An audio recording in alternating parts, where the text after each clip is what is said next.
Bonjour à tous, merci de vous joindre à nous aujourd'hui. Je me présente Virginie, je suis conseillère en communication chez Avril. Comme vous savez, depuis plus de 25 ans, la mission d'Avril, c'est de rapprocher le plus de gens d'un mode de vie sain, que ce soit par le biais de nos 11 succursales, bientôt 12 à Repentigny cet automne, mais aussi en vous informant et en vous inspirant. C'est d'ailleurs pourquoi on a lancé le projet de webinaire qui vise à vous informer sur un sujet donné pour que vous puissiez mieux prendre soin de votre bien-être global et de votre santé au quotidien. Chacun de nos webinaires seront divisés en deux parties. Il y a la première partie qui sera consacrée à notre sujet et la dernière à une période de questions. Aujourd'hui, on a eu envie de vous donner des trucs pour apaiser votre stress. Le stress, on peut le ressentir à tout moment de l'année, à certaines périodes précises et plus particulièrement à la rentrée où c'est le retour au travail, le retour à l'école et où on se sent particulièrement bousculé. Et pour ce faire, j'ai le bonheur d'être accompagnée aujourd'hui de Dino Alikas, qui est naturopathe agréé depuis 1997, qui détient un certificat en biologie médicale de l'Université du Québec à Trois-Rivières, qui est rédacteur en chef du magazine Vitalité Québec, qui est président de l'Association des naturopathes agréés du Québec, que l'on connaît aussi sur le nom de l'ANAC, et qui est vice-président de l'Association professionnelle pour la santé intégrative, en plus de porter plusieurs autres chapeaux. Bonjour Dino. Bonjour Virginie. Alors, pour commencer, on va définir ensemble qu'est-ce que le stress. Bien sûr, bien sûr. En fait, la définition du stress peut être assez compliquée parce que c'est une réaction normale, physiologique que, en fait, tous les mammifères ont exactement la même réaction. Donc, essentiellement, c'est la sécrétion de certaines hormones, de certains neurotransmetteurs pour nous aider à réagir à une situation. Donc, c'est une adaptation qu'on a développée pour la survie, essentiellement. Donc, c'est une réaction physiologique qui est complètement normale et qui implique plusieurs organes ou glandes, si on veut. En anglais, on appelle ça l'axe HPA là, pour hypothalamus, hypophyse et surrénal. Et donc, quand il arrive une situation où on a besoin soit de combattre ou de fuir, ben, on a cette activation-là de ces hormones de stress, si on veut. La première, c'est souvent l'adrénaline. Hein. On mobilise nos forces, nos ressources. Et ensuite, on a le cortisol qui est sécrété puis qui permet justement de balancer cette réponse-là selon les besoins. Fait que c'est quelque chose de complètement normal et que tout le monde vit à peu près de façon égale au départ. Il y a un scientifique qui s'appelle Anne Seal qui, en fait, a enseigné puis a fait de la recherche à l'Université de à l'Université McGill, mais c'est un Autrichien hongrois qui a défini ce qu'on appelle la théorie du syndrome général d'adaptation. Autrement dit, lui, le stress, il l'a défini comme en trois étapes, si on veut. Et donc, l'étape d'initiation, si on veut, le combat, la fuite, là, où là, vraiment, on mobilise nos ressources, notre cœur commence à pomper, on a plus de flux sanguin, on mobilise notre glucose, tout ça pour se défendre. Puis ensuite, on a ce qu'on appelle la phase de résistance, parce que ça se peut que cette situation-là dure un petit peu plus longtemps, et donc on a besoin de s'adapter, pas toujours être en pleine adrénaline, là, mais bien d'être plus résistant à cette mobilisation des ressources-là. Finalement, il y a une phase, la troisième phase, dans son concept général d'épuisement, en fait, quand la phase d'adaptation, de résistance est plus faible, ben là, on peut avoir un épuisement, puis c'est là qu'on commence à avoir des problèmes associés au stress. C'est quand ça dure dans le temps et qu'on n'arrive plus à contrôler ou à s'adapter. Puis que là, on manque des ressources qu'on a besoin pour le maintenir, ce niveau de stress sain-là. Et là, ben, cet épuisement peut entraîner d'autres problématiques de santé, bien sûr. On parle souvent d'anxiété, de dépression, puis même d'autres problèmes là, qu'on va discuter, bien sûr, aujourd'hui. Puis, j'ai une première question. En fait, au niveau des symptômes physiques reliés au stress, ça pourrait ressembler à quoi concrètement, ceux précis au stress? Ben, c'est le rythme cardiaque qui augmente. Tu sais, je parle dans les premières Mhm. étapes du stress, en fait. Tu sais, ensuite, la pression artérielle va monter inévitablement à cause de ça. On a une vigilance au niveau du cerveau, là, tu sais, parce que là, vraiment, on est en état de défense, de survie, si on veut. Donc, c'est ça, en fait. Ce sont ça les principales réactions. Souvent, notre système immunitaire va être baissé. Il y a d'autres fonctions au niveau de la digestion, par exemple, qui vont être occultées, c'est-à-dire inhibées, parce que là, c'est plus important, c'est pas ça la priorité. Il faut vraiment amener de l'énergie à nos muscles et à notre cerveau très rapidement pour pouvoir se sauver d'une situation qui est souvent une demande qui dépasse un peu ce qu'on a besoin tous les jours pour vivre. Donc, c'est ça les premières réactions physiques.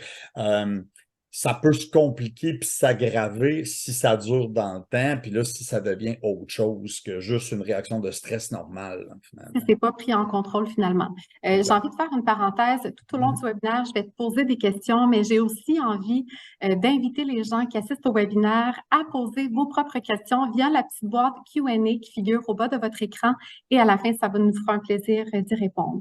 Et parmi les autres questions que j'ai pour toi, Dino, on parle souvent du stress et de l'anxiété. C'est pas nécessairement la même chose. Ben, en fait, euh, un peut être déclenché par l'autre. C'est-à-dire que l'anxiété, c'est plus activé par une appréhension, quelque chose qui n'est pas nécessairement présent. C'est-à-dire que, si je donne l'exemple, on parle toujours de, on marche dans le bois, puis on rencontre un ours, là. Bon, évidemment, quand on rencontre l'ours, c'est la mobilisation de nos ressources, c'est le stress qui embarque. C'est vraiment la définition classique d'une réaction de fuite ou de combat, là. Je ne vous conseille pas de combattre dans ce cas-là. Mais l'anxiété, c'est comme si on part pour notre randonnée et on imagine qu'on va rencontrer un ours. Donc, il y a comme une espèce d'appréhension. Il y a une inquiétude par rapport à ce qui pourrait arriver. Et ça peut être bon dans certains cas, bien entendu, parce qu'on est un peu plus prévoyant dans certaines situations données. Puis évidemment, je donne toujours l'exemple de l'ours, du loup, peu importe, là, mais tu sais, ça peut être au travail, par exemple, puis il y a quelqu'un qui dépose un paquet de dossiers sur notre bureau. Donc, clairement, là, il y a une espèce de montée de stress parce que, bon, on nous dit qu'il faut régler ce dossier-là avant telle ou telle heure. L'anxiété par rapport à une situation comme celle-là, c'est, ah ben, même que j'arrive au bureau aujourd'hui, il y a sûrement quelqu'un qui va apporter des dossiers sur mon bureau. Donc, en quelque part, c'est vraiment plus ça, c'est assez complexe. Ça part de certaines parties du cerveau, entre autres de l'amygdale. Et donc, ça peut amener les mêmes réactions physiologiques qu'on parlait tantôt, augmentation des battements cardiaques, etc. Mais souvent, ça peut être déclenché sans qu'il y ait de situation stressante. Et c'est ça parfois qui devient un problème pour certaines personnes et puis il peut découler dans le cas du stress, un stress chronique, dans le cas de l'anxiété, à une anxiété chronique qui peut amener à une anxiété généralisée, à des troubles obsessifs compulsifs, à vraiment des crises de panique, des troubles anxieux plus complexes. Puis là, ben, on peut avoir de la sueur, on peut avoir des migraines, des maux de tête. Là, ça va un petit peu plus loin que les symptômes classiques là, du stress, de la fuite du combat. Fait ça se ressemble vraiment beaucoup d'une certaine façon parce que c'est à peu près les mêmes neurotransmetteurs qui sont mis et hormones qui sont mis en action. C'est juste, je dirais, la situation, le déclenchement qui est un petit peu différent. Puis parfois, même inexpliqué. Il y a des gens qui ont des troubles anxieux sans qu'il y ait absolument rien qui les ait déclenchés. C'est comme si, justement, cette fameuse adaptation est vraiment difficile. Puis avec le temps, on a parfois peut-être juste quelque chose de visuel qui déclenche, puis on s'en rend même pas compte. Et là, ça peut amener des problèmes de santé, de santé mentale, bien sûr, mais physique, etc. Donc, l'anxiété et le stress, c'est très proche, mais c'est souvent le déclencheur ou la situation qui va faire une différence. Puis ultimement, si on veut, les conséquences peuvent être un petit peu différentes aussi. Puis, d'emblée, là, avant qu'on enregistre le webinaire ensemble, on a discuté du sujet, puis tu mentionnais en fait que d'une personne à l'autre, la propension de récupérer d'une période de Hmm. stress, d'une période d'anxiété peut varier. Est-ce que tu peux nous en dire plus? Bien sûr. En fait, le problème dans ces situations-là, comme je disais tantôt, c'est la période, tu sais, où on s'adapte puis l'épuisement potentiel. Donc, on a beaucoup d'études de ce côté-là. Comme je mentionnais tantôt, tous les mammifères, en partant de la souris aux primates, aux humains, aux dauphins, ont la même mécanique physiologique là, de réaction à une situation stressante hors du commun. L'adaptation se fait assez similaire d'un individu à l'autre ou d'une espèce à l'autre. Ce qu'on a constaté dans les recherches, c'est qu'il y a des gens qui n'arrivent pas justement à maintenir ce niveau d'adaptation-là, ou même si on enlève la situation stressante, ne reviennent pas à la normale. C'est-à-dire que la plupart du temps, si l'élément stressant est enlevé, même si ça revient tous les jours, si on s'adapte assez bien, puis que le soir, ben, on n'a plus cette situation-là, puis on n'a pas cet élément d'anticipation, d'anxiété, ben, on va se réajuster, notre corps se rebalance, puis on revient à peu près à la normale. Et il y a des individus, pour différentes raisons, on n'explique pas toujours très bien, il y a probablement des facteurs génétiques, éducationnels, des histoires ou des mémoires, des choses comme ça qui font que cette adaptation-là est plus difficile et la récupération est plus difficile. Et c'est ce processus de récupération-là qu'on observe beaucoup puis qu'on essaie d'étudier. Je pense par exemple au choc post-traumatique chez les gens qui ont vécu des événements très dramatiques. Il y a des gens qui reviennent des mêmes événements puis qui arrivent à vivre une vie à peu près normale et d'autres où c'est beaucoup plus difficile. Et c'est toujours là-dessus qu'on essaie de chercher quelle est la différence entre ceux qui reviennent à la normale et ceux qui ont beaucoup de difficultés et qui vont aller jusqu'à la dépression parce que il y a vraiment comment je dirais, un espèce de cycle, un continuum. On a des événements stressants, on se réadapte. C'est de plus en plus stressant ou c'est chronique. On développe de l'anxiété généralisée ou plus problématique, puis éventuellement, ça peut amener à la dépression. Puis ce qu'on a constaté, une des choses qu'on a constatées, évidemment, c'est que certains de ces individus-là, euh, on a trouvé des facteurs neurotrophiques. Bon, je ne veux pas rentrer trop dans les détails puis badrer tout le monde avec ça, mais c'est quand même important parce que dans les solutions qu'on va apporter, on va voir que ça agit là-dessus. Mais il y a un facteur neurotrophique, une protéine qu'on sécrète qui s'appelle le BDNF, donc Brain Derived Neurotrophic Factor, qui est produit pas seulement dans le cerveau, mais dans le système nerveux périphérique, dans l'intestin à certains endroits. On s'est rendu compte que les gens qui avaient de la difficulté à revenir à la normale, autant les animaux ou les humains, dans certaines études cliniques, ont une baisse de ces facteurs neurotrophiques-là. On ne sait pas trop pourquoi ils s'adaptent moins bien que les autres, parce qu'il y en a avec le même stress qui reviennent normal, à un état normal, d'autres non. Mais on s'est rendu compte que c'est très, très important, ces facteurs neurotrophiques-là, pour la gestion, entre autres, de la dépression, mais aussi des troubles anxieux et même juste du stress en général, surtout un stress chronique.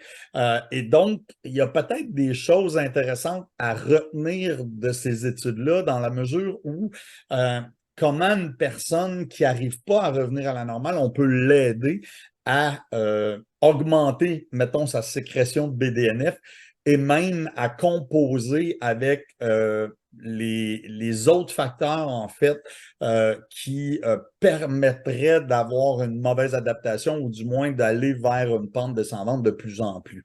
Puis là, ben, je pense bien sûr à tous les facteurs de santé, hein, les piliers principaux de la santé. Puis je pense qu'en naturopathie, nous, c'est vraiment là-dessus qu'on focalise. L'importance des habitudes de vie, sincèrement. Le naturopathe, pour moi, c'est le généraliste des saines habitudes de vie. Puis peu importe le problème de santé, que ce soit une maladie cardiovasculaire, du diabète, de l'obésité ou de l'anxiété ou un stress chronique ou même de la dépression à la limite, il y a des choses qu'on doit mettre en place avant même, je pense, de penser à de la pharmacologie ou d'autres interventions. Évidemment, ça dépend du niveau, là, mais c'est ça. Puis justement, tantôt tu mentionnais qu'un stress chronique, qu'une anxiété chronique peuvent mener à court, moyen terme à une dépression. Pour conclure sur la définition du stress, est-ce que ça peut mener aussi à d'autres maladies potentielles ou maladies chroniques à court, moyen et long terme si c'est pas pris en charge? Ben, c'est une excellente question. De plus en plus, ce qu'on se rend compte, en fait, surtout quand on parle de dépression, euh, c'est que oui, il y a probablement un rôle de certains des neurotransmetteurs. On parle souvent de la sérotonine et la plupart des antidépresseurs, c'est des médicaments qui vont aider à augmenter le niveau de sérotonine, qui est comme une espèce de d'hormone du bonheur ou, tu sais, qu'on sécrète.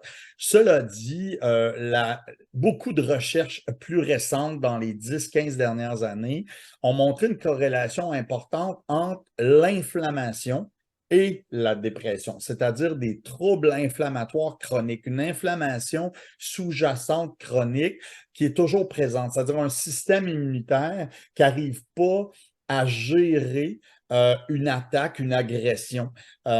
Et ça peut amener à des réactivités ou du moins une moins bonne adaptation, même au niveau de la santé mentale.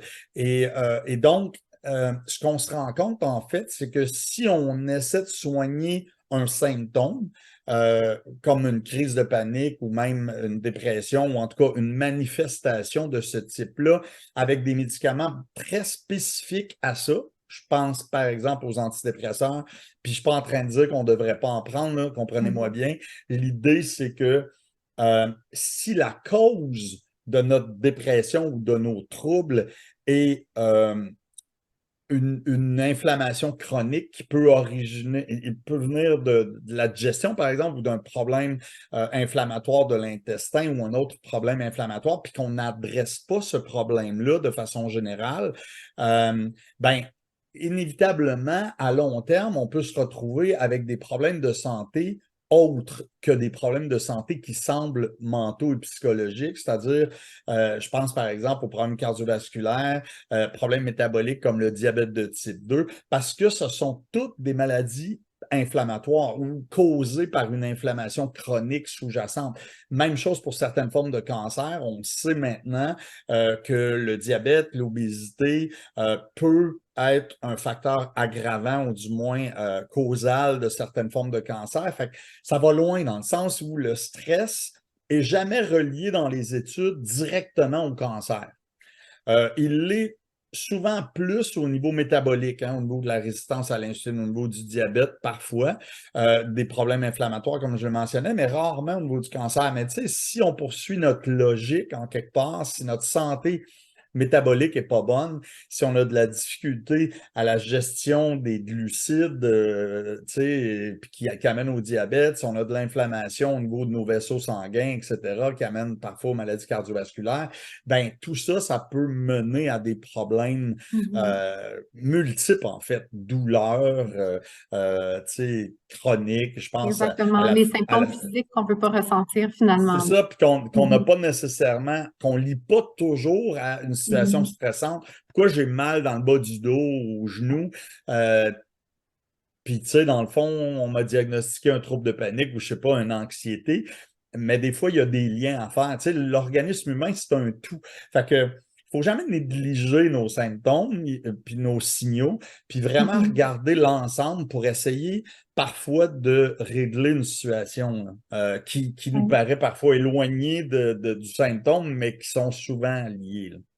En fait, l'idée, je pense que c'est vraiment de prendre soin de notre bien-être, mais de façon globale, puis de ne pas dissocier le cerveau du reste Hmm. du corps, ce qu'on a souvent tendance à faire. Est-ce que je me trompe?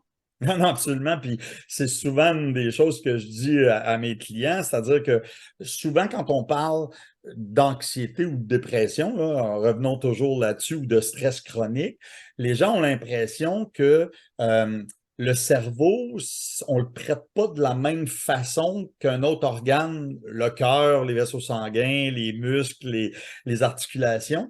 Et pourtant, ben, évidemment, le cerveau, c'est un organe qui fait partie intégrante de notre corps. Donc, il y a besoin de nutriments pour fonctionner, vitamines, minéraux. Il y a besoin vraiment d'être alimenté avec des bons nutriments, mais aussi de l'énergie. Puis, euh, en quelque part, moi, je suis très pro intervention psychologique, c'est-à-dire de faire affaire avec un professionnel en relation d'aide, un psychologue, un psychothérapeute, un psychiatre ou autre, parce que c'est des interventions, surtout quand on est rendu à un niveau où on n'est plus capable de s'adapter, puis qu'on a de l'épuisement, puis que ça altère nos fonctions quotidiennes.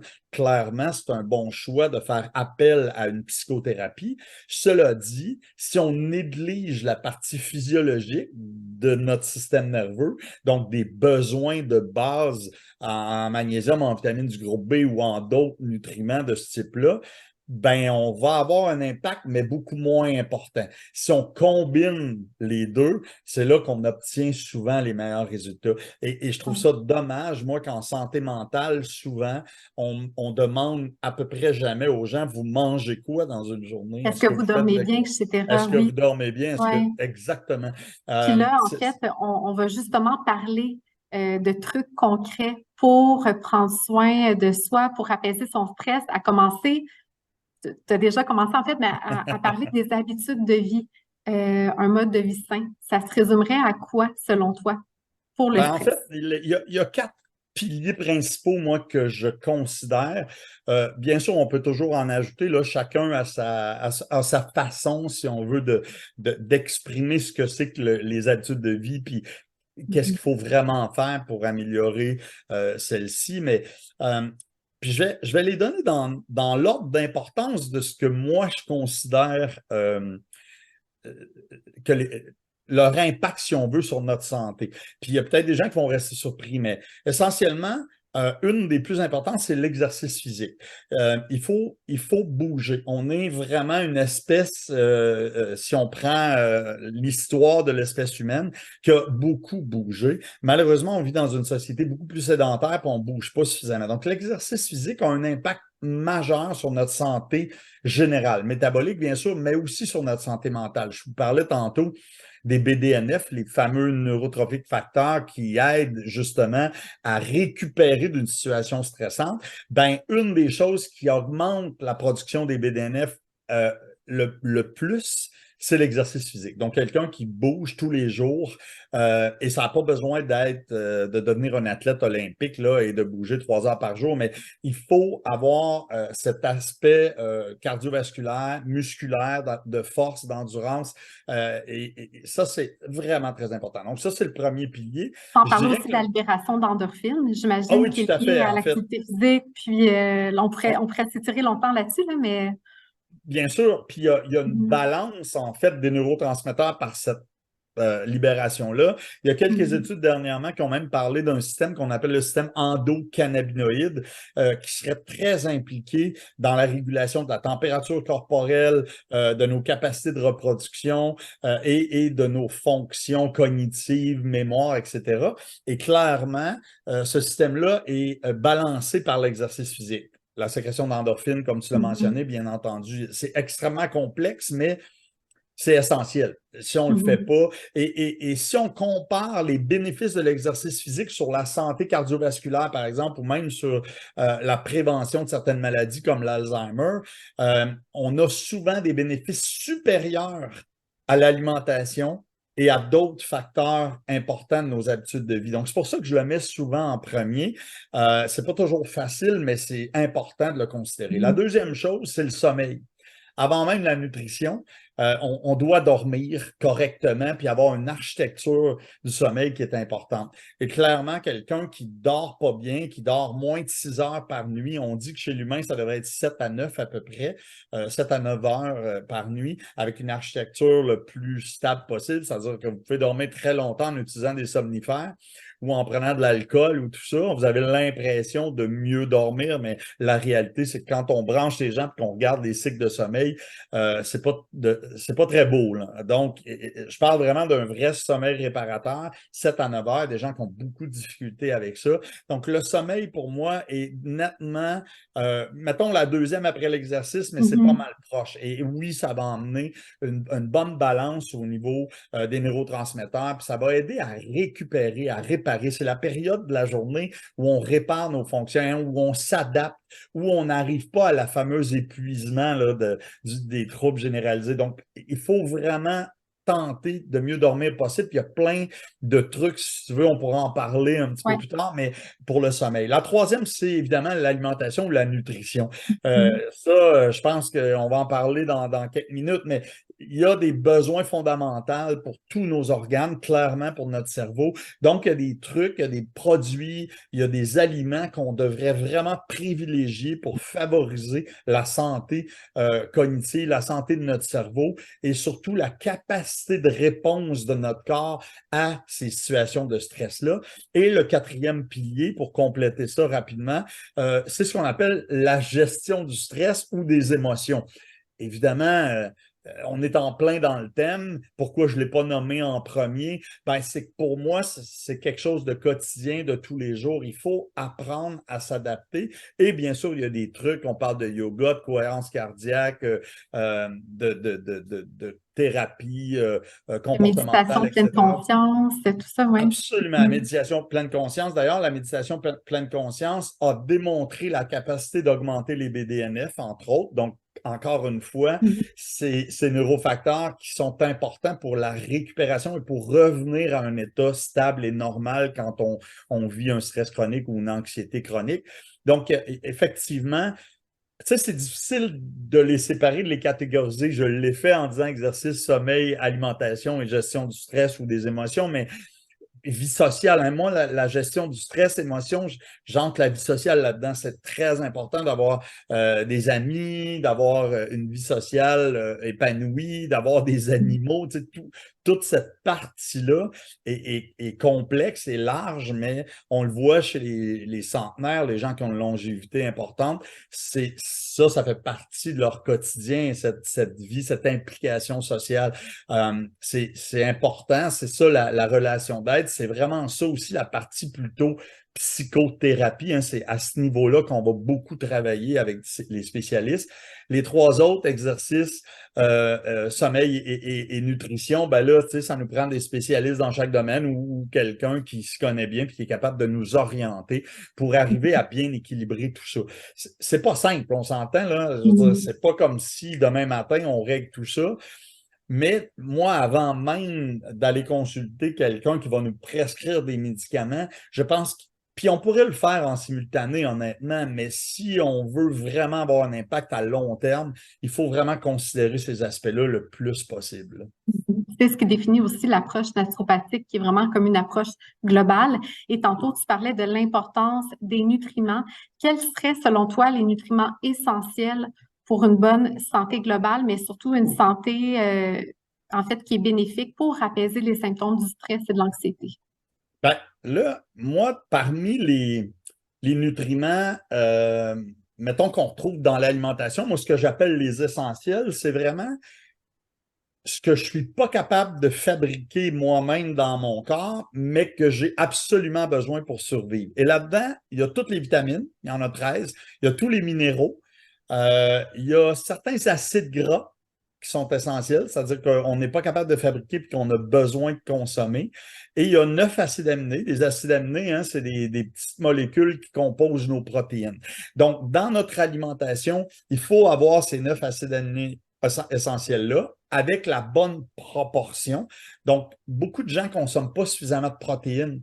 Et ça, c'est vraiment très important. Et non seulement il faut consommer suffisamment de protéines, mais il faut avoir un bel équilibre des protéines pour que tous les acides aminés soient présents. OK? Fait que ça, au niveau alimentaire, il y a vraiment du travail à faire parce que dans une alimentation nord-américaine, c'est clair qu'il y a des manques de ce côté-là. Au niveau des vitamines et des minéraux, ben, je pense que je le répéterai jamais assez, il y a beaucoup de gens qui manquent de certains de ces nutriments-là. Puis si on veut aller plus spécifiquement pour les problèmes, disons, liés au stress, l'anxiété, dépression, tout ça, ils sont tous importants, mais je dirais les plus importants, ce serait le magnésium. Et pourquoi? Ben, c'est tout simplement parce que le magnésium est un des minéraux les plus carencés dans notre alimentation en ce moment-ci. On les retrouve dans les noix, dans les légumes verts, on en a du magnésium, mais étant donné que nos sols sont de plus en plus dévitalisés à cause des monocultures, on utilise des engrais qui ne contiennent pas de magnésium.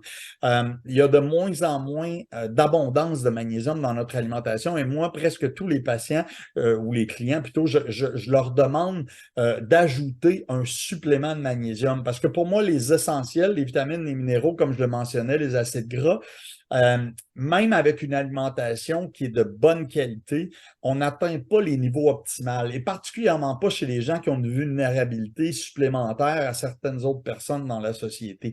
Donc, magnésium, les vitamines du groupe B, et non pas seulement une B, B1, B2, B3, mais bien l'ensemble des vitamines du groupe B. Ce sont des vitamines qui participent au niveau métabolique à la gestion de l'énergie, mais aussi très importantes dans le système nerveux.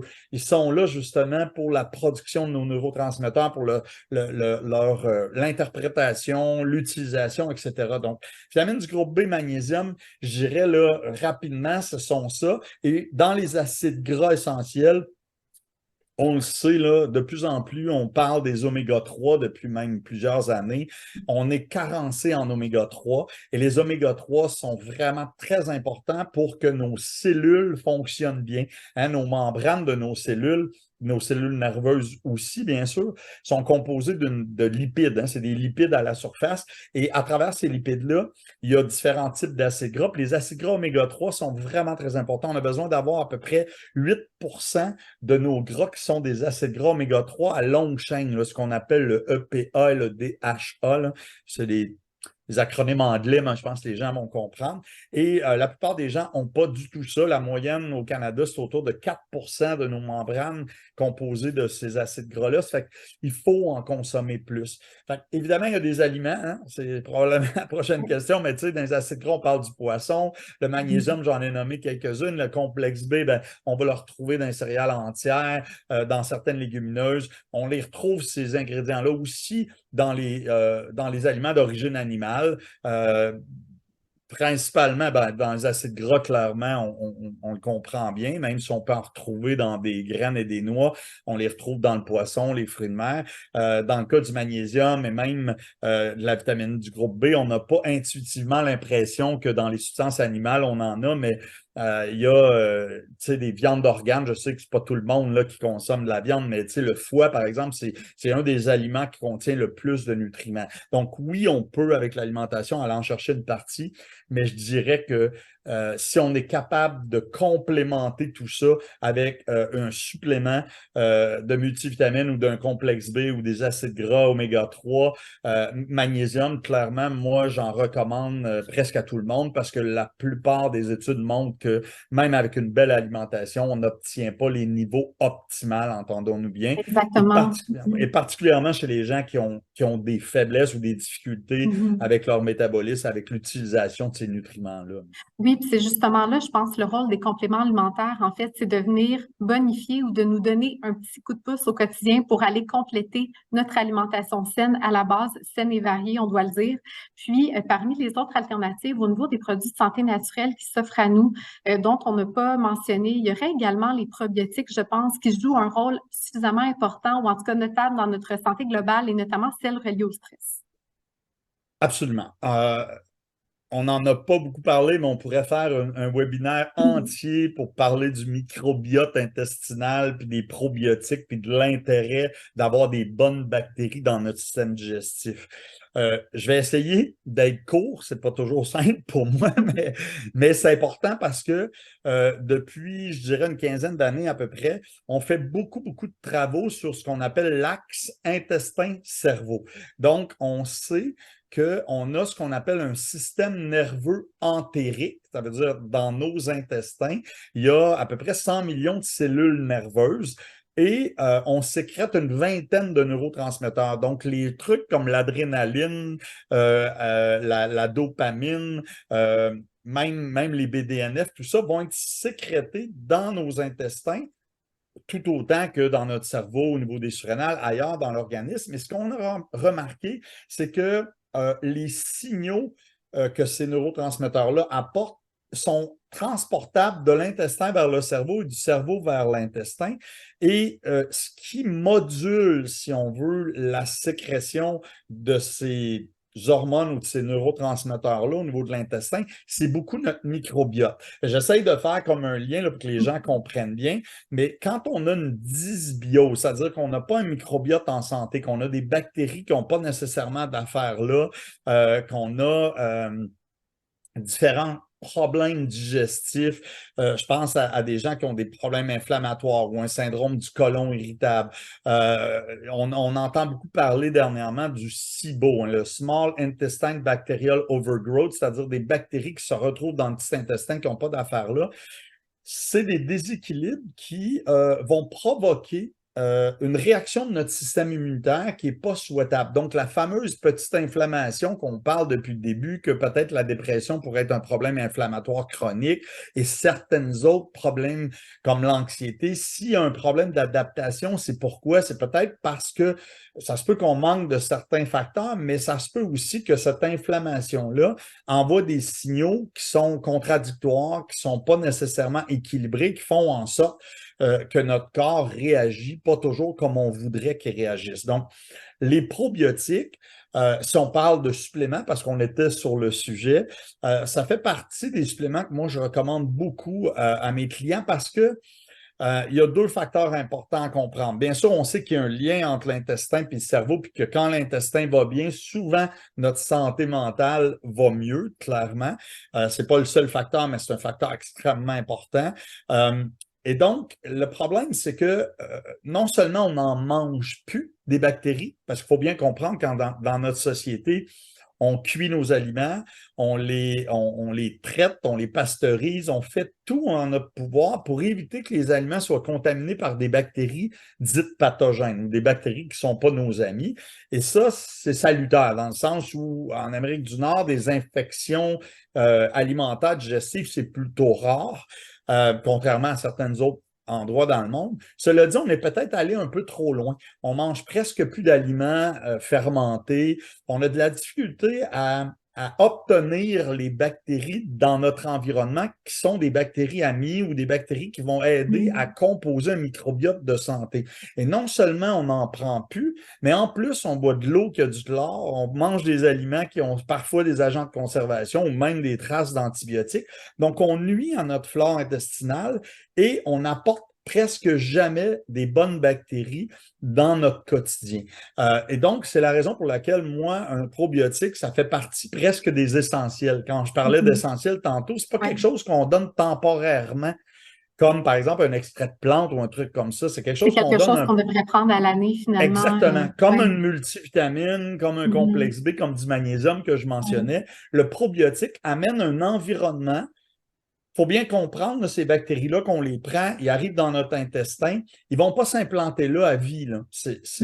Mais ils vont créer un environnement pour que nos propres bactéries se régénèrent, trouvent leur place et soient confortables parce que c'est les mêmes familles, c'est juste qu'elles proviennent de quelqu'un d'autre là, quand je les prends. Donc, elle ne va Ouais. pas s'implanter très longtemps, mais elle va créer un environnement pour que les miennes s'implantent et fassent ce travail qu'elles ont à faire.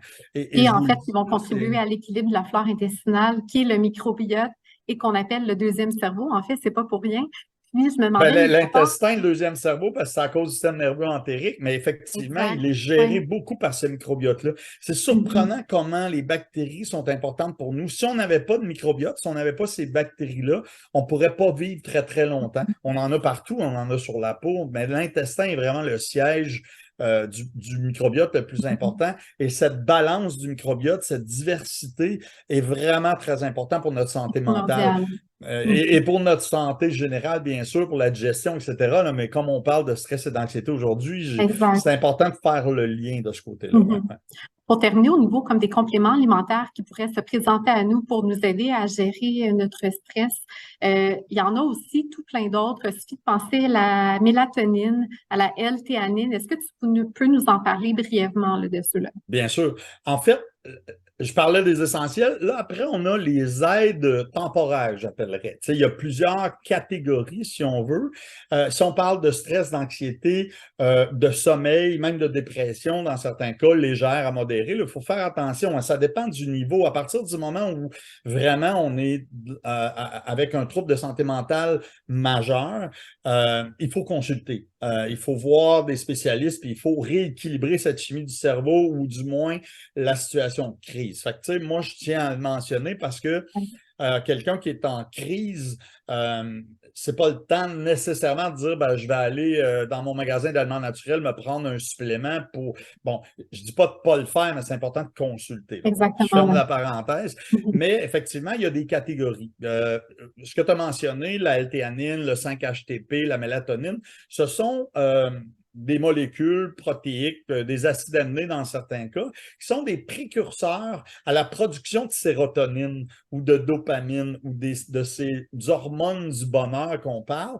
Et ça peut aider, même parfois, dans certaines conditions plus légères ou dans des troubles moins majeurs, si on veut. Quand c'est Euh, temporaire, finalement, là. Exactement. Ça peut même, il y a des études qui ont comparé certains médicaments, certains antidépresseurs, certaines molécules à, par exemple, le 5-HTP ou d'autres de ces molécules-là, avec des résultats assez similaires. Donc, on peut penser que ces ingrédients-là qu'on devrait prendre dans notre alimentation, transformer s'ils ne sont pas essentiels dans notre corps, s'il y a des petits troubles parce qu'on manque de magnésium ou qu'on manque d'autres composantes qui aident à cette chimie-là, qui ne sont pas présents, bien, temporairement, on peut dire je vais prendre du 5-HTP ou de la L-théanine pour aider à la production et à la modulation de mes neurotransmetteurs. On va les utiliser beaucoup aussi quand on parle de mélatonine pour le sommeil, parce qu'on sait que le sommeil, comme je l'ai mentionné tantôt, vont beaucoup aider à améliorer les symptômes des problèmes associés au stress et à l'anxiété. Quand je dors bien, c'est mieux. Puis souvent, je ne dors pas bien quand je suis anxieux. Hein, le petit hamster part, puis j'ai de la difficulté soit à m'endormir ou si je me réveille la nuit à me rendormir. Et donc, certains de ces éléments-là peuvent aider. Parfois temporairement, des gens qui les prennent à plus long terme.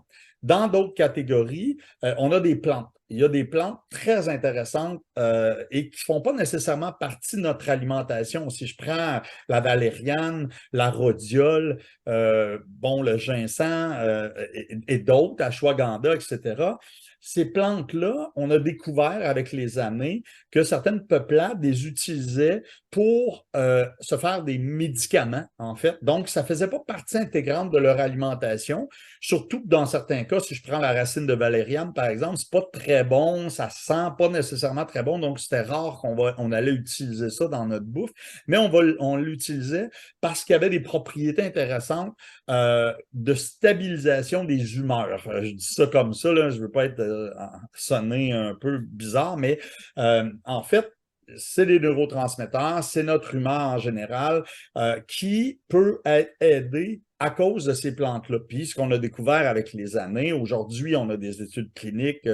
La valériane, il y a une soixantaine d'études cliniques. La rhodiole, qui est un adaptogène, il y a plein d'études cliniques bien documentées qui montrent qu'il y a des molécules, en fait, dans ces plantes-là qui vont aider notre organisme à faire le travail qu'il a à faire pour stabiliser notre état nerveux, si on veut. Si je prends la valériane, la passiflore, certaines plantes comme la mélisse, tout ça, on a découvert des molécules qu'on appelle des benzoflavones. Puis encore une fois, je ne veux pas vous donner trop de mots, mais benzo, ça vous dit peut-être quelque chose. Il y a des médicaments qu'on donne pour l'anxiété qu'on appelle des benzodiazépines. Hein, c'est des médicaments qui vont calmer le système nerveux central, qui vont augmenter l'activité d'un neurotransmetteur qu'on appelle le GABA. Le problème, c'est qu'on en devient dépendant rapidement et il y a des plantes qui offrent des molécules similaires, pas aussi puissantes, donc, on ne développe pas nécessairement de dépendance, mais qui peuvent aider, surtout au début ou dans des cas un petit peu moins importants, à composer avec cette situation-là. Donc, il y a des plantes qui vont vous aider à vous adapter, il y a des plantes qui vont vous aider à dormir, des plantes qui vont vous aider à ajuster votre système nerveux, à calmer le jeu. Donc, ça, c'est vraiment très intéressant. Mais encore une fois, ce sont pas des essentiels, ce sont des produits accessoires, complémentaires qu'on peut utiliser pendant une période de temps pour vraiment aider à réguler la situation. De penser aussi, c'est ça, aux plantes adaptogènes là, dans notre processus. Et là, maintenant, je vois que le temps file. Pour les 15 dernières minutes, j'aurais envie de passer à la période de questions. Donc, je les ai devant moi. La première question qui nous est adressée, quel type de magnésium est le meilleur et pas trop agressif pour l'estomac? C'est une bonne question. Je n'ai pas le nom de la personne parce que je ne le vois pas, mais c'est une bonne question. En fait, le magnésium comme tel, c'est une molécule qu'on absorbe, c'est celle-là qu'on a besoin. La différence, c'est avec le transport. C'est-à-dire que quand on prend un minéral, que ce soit du magnésium, du calcium, du fer ou n'importe quoi d'autre, c'est toujours associé à une espèce de transporteur. Et là, vous allez voir sur le marché de l'oxyde de magnésium, du citrate de magnésium, du glycinate de magnésium. Bon, il y a plusieurs formes. Je dirais qu'actuellement, la littérature semble pointer sur le glycinate ou le biglycinate de magnésium comme étant celui qui serait le mieux absorbé. Bon, il y a d'autres formes de magnésium plus spécifiques, thréonate de magnésium, tout ça. Je pense qu'il y a des experts, par exemple, chez Avril, qui vont pouvoir vous aider à sélectionner, mais souvent, ce sont des formules qui vont avoir une action plus pointue. Si je prends le magnésium en général, moi, j'ai tendance à recommander le glycinate de magnésium parce que, justement, comme la personne a demandé, il n'a pas l'effet laxatif et donc, ce n'est pas nécessairement sur l'estomac, mais souvent au niveau de l'intestin. Le magnésium, dépendamment de sa forme, va attirer beaucoup l'eau. Il va avoir tendance à être un peu laxatif, surtout si on prend de l'oxyde de magnésium. Chez les gens très constipés, des fois, ça peut être une solution intéressante, là, mais disons que pour la majorité des gens, le glycinate va être le plus doux, le plus adapté. J'offre souvent ou je recommande souvent du citrate de magnésium, justement quand les gens ont des selles un peu plus difficiles. Donc, ça dépend vraiment de la situation, mais pour quelqu'un qui est fragile, le glycinate de magnésium, là, pour répondre à votre question, Ça serait la formule vers ouais, laquelle se pencher. OK, ouais, ouais. parfait. Ensuite de ça, toujours au niveau du magnésium, qui est le sujet fort en ce moment, quelle est la différence, la préférence entre le magnésium citrate versus justement le magnésium dont tu viens de mentionner? Bisglycinate, ben, c'est exactement ça. Moi, je préfère le bisglycinate. Il est un petit peu mieux absorbé, le Mhm. magnésium, quand il est attaché à la glycine, qui est un acide aminé, que quand il est attaché à un citrate. Cela dit, dans certaines conditions, si les gens me disent, moi, j'ai une tendance un petit peu plus à la constipation, je recommande du citrate. Il va Le avoir citrate, quand c'est une même une bonne. bonne absorption. Là, on va jouer avec le dosage. Souvent, le magnésium, on est entre 200 et 600 mg par jour. On peut en prendre le soir. Le magnésium, c'est vraiment le minéral calmant. Ça Tellement. fait que un ou deux capsules le soir avant de se coucher, ça aide au sommeil. Ça aide beaucoup s'il y a des gens qui ont... Une des façons de savoir si on est carencé en magnésium, c'est si vous avez des crampes nocturnes. Les gens qui ont vraiment des crampes pendant la nuit, là, ça, c'est qu'il y a une contraction exagérée. Le magnésium, c'est le relaxant musculaire. Fait que quand on a des crampes, souvent, c'est parce qu'on est carencé en magnésium. C'est pas nécessaire d'avoir des crampes non plus, dans le sens où c'est une bonne idée d'en prendre, mais le dosage peut être déterminé par rapport à ça aussi. Ouais. Sinon, une autre question, quelle souche de probiotiques est-ce qu'on doit privilégier pour traiter au mieux le stress? Bon, en fait, l'ensemble des bactéries qu'on a sur le marché, que la plupart des compagnies vont offrir, ce sont des bactéries qu'on connaît très bien. Des bactéries qu'on a étudiées, autant la famille des lactobacillus que des bifidobactéries. Et donc, moi, j'ai toujours tendance à recommander un complexe, une formule qui en contient 8, 9, 10, 12 bactéries, toutes des bactéries amies, bien documentées, bien connues. Il n'y a pas... il y a quelques bactéries maintenant qui ont fait l'objet d'études sur le niveau de cortisol, le stress. Donc, il y a quelques formules sur le marché qui vont vous offrir certaines bactéries un peu plus spécifiques. Je pense que dans certains cas, ça peut être intéressant de regarder de ce côté-là. Il y a aussi quelques formules qui, en plus des bactéries dans leur formule, vont ajouter, par exemple, une plante adaptogène comme l'ashwagandha qui a montré une efficacité à balancer le cortisol puis à aider. Donc, il y a plusieurs alternatives, mais je vous dirais une bonne formule quotidienne avec multiples souches. La plupart des compagnies vous offrent des produits de très, très bonne qualité maintenant Mhm. sur le marché. Donc là, c'est de poser des questions. Vous êtes une femme, vous êtes un homme, vous êtes un enfant, vous êtes Mhm. un peu plus âgé, un peu plus jeune. Là, il va y avoir des formules plus adaptées qui vont correspondre au microbiote que vous devriez avoir à tel âge, ou si vous êtes une femme, par exemple, il y a certaines bactéries qui peuvent aider au niveau hormonal, parce qu'on n'en a pas parlé, mais des fois, un léger changement hormonal peut apporter des problématiques liées à l'adaptation du stress, par exemple. Donc, des fois, il faut aller plus loin que juste un probiotique. Il faut essayer de regarder une formule qui correspond à mes besoins à ce moment-là. Mhm. Puis, une autre question qui est revenue également, c'est au sujet de la mélatonine. Euh, on a tendance à se tourner de plus en plus vers ce produit de santé naturelle-là pour arriver à un meilleur sommeil. Est-ce que c'est vrai que ça ne crée pas à long terme d'accoutumance ou de dépendance? Effectivement, la littérature ne suggère absolument aucune dépendance et d'accoutumance. Une des raisons, c'est que nous, on la produit naturellement. Euh, c'est Souvent, on entend que c'est l'hormone du sommeil. C'est pas tout à fait ça. C'est une molécule qui est produite par la glande pinéale dans notre cerveau, qui est plutôt un signalisateur que c'est l'heure de dormir. Hein, c'est donc la raison pour laquelle lorsqu'on fait des chiffres de nuit, hein, les travailleurs de nuit, par exemple, sont un peu virés à l'envers, ou si on voyage puis qu'on a un décalage horaire, la sécrétion de la mélatonine ne se fait pas au bon moment et c'est parfois difficile de dormir. Donc, l'idée de la mélatonine, c'est que c'est une molécule qui va favoriser l'endormissement parce qu'elle signale à notre corps que la nuit tombe. La mélatonine est sécrétée là, en l'absence de lumière hein, quand on est le soir. C'est la raison pour laquelle on dit aux gens évitez la lumière bleue, hein, les écrans, tout ça, ou mettez des lunettes qui protègent contre la lumière bleue pour s'assurer que la sécrétion de mélatonine se fait normalement. Et quand on s'expose au soleil à la lumière du jour, dans le jour, on a une meilleure sécrétion de mélatonine. Hein, c'est pulsif, hein, c'est cyclique. Donc, la mélatonine ne vous aidera pas à rester endormi. Ce n'est pas un somnifère comme tel. C'est une molécule qui signale à votre cerveau que c'est l'heure de dormir et il faut bénéficier de ce message-là et donc se mettre dans les meilleures conditions pour aller dormir.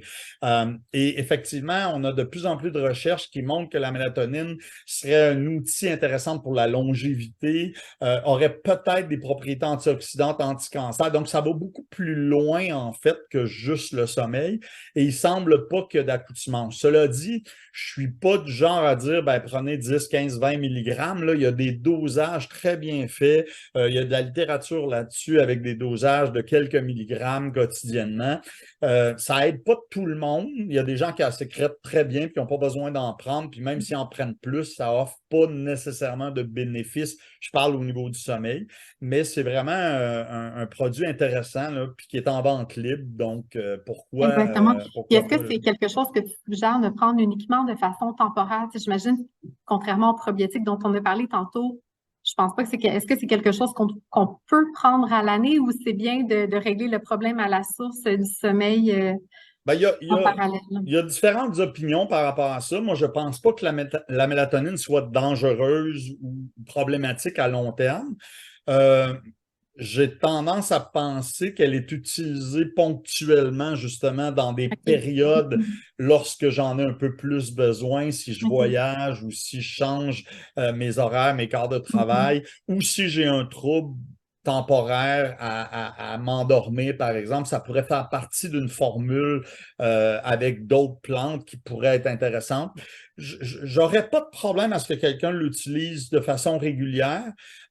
Cela dit, s'il n'y a pas l'exposition solaire dans le jour, s'il y a un déséquilibre avec le cortisol, par exemple, tout ça, j'ai pas l'impression, au niveau du sommeil du moins, qu'on aurait le meilleur avantage. Autrement dit, il ne faut pas que ça devienne une béquille, je prends ça, Exact. donc je suis correct.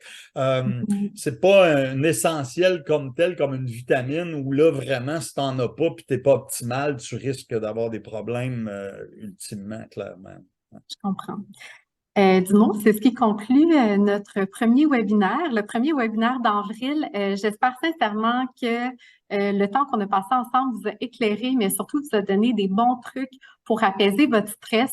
Et pour l'occasion, sachez que notre équipe a spécialement sélectionné des produits de santé naturelle qui sont bénéfiques pour apaiser votre stress et qui vous sont offerts en promotion à 15% de rabais jusqu'au 9 septembre prochain. D'ailleurs, un courriel vous sera envoyé sous peu pour vous donner tous les détails pour bénéficier de cette promotion-là. Et en terminant, s'il y a des questions auxquelles on n'a pas eu le temps de répondre durant le webinaire ou qui vous viennent en tête un peu plus tard au courant de la journée, n'hésitez pas à les adresser sur l'événement Facebook du webinaire. Puis Dino se fera un plaisir d'y répondre au courant de la semaine. Et pour terminer, je vous encourage à nous suivre sur les médias sociaux pour connaître la date et le sujet de notre prochain webinaire d'octobre qui vous seront dévoilés sous peu. Alors, sur ce, merci beaucoup, Dino, d'avoir passé ce moment-là avec nous aujourd'hui, de nous avoir transmis tes belles connaissances. Et vous, à la maison, merci d'avoir passé ce moment-là, d'avoir pris une pause bien-être pour vous. Et on se dit un prochain webinaire. Bye tout le monde. Merci.